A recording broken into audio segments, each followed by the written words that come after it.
जालना शहर के यशवंत नगर इलाके से एक बेहद दर्दनाक और दिल दहलाने वाली घटना सामने आई है। 3 साल की बच्ची का शव खून से लथपथ हालत में मिला।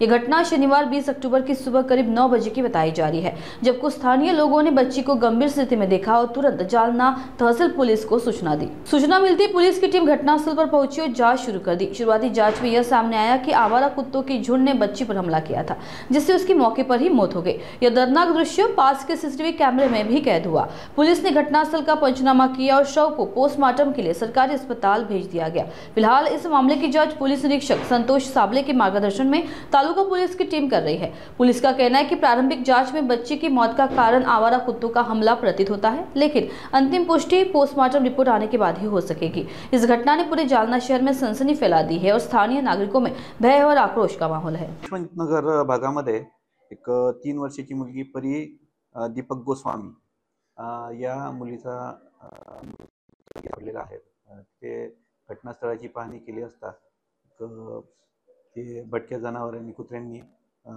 जे शरीरावरती चावा घेतल्याची प्रथमदर्शनी दिसून येत आहे। सदर घटनास्थळ पंचनामा आणि मृतदेहाचा इन्क्वेस्ट पंचनामा आम्ही करीत आहोत आणि पुढील तपास चालू आहे। याचा जो आहे पूर्ण तपास झाल्यानंतरच निश्चित आपण कोणत्या कारणामुळे मृत्यू झाला हे आपण सांगू शकतो। आता काय तुम्ही कोणाकोणाला ताब्यात घेतलंय का? कोणती विचारपूस सुरू आहे त्या घटनेच्या अनुषंगाने? आणि याच्यामध्ये कुणाला ताब्यात वगैरे घेण्यात आलेलं नाही, फक्त आई वडील जे आहेत त्यांना विचारपूस करण्यात आलेली आहे।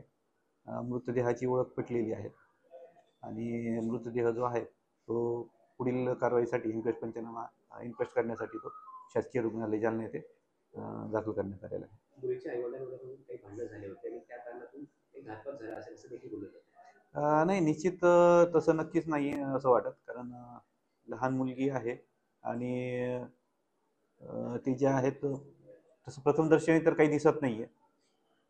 चौकशी चालू आहे, चौकशी अंती सांगू।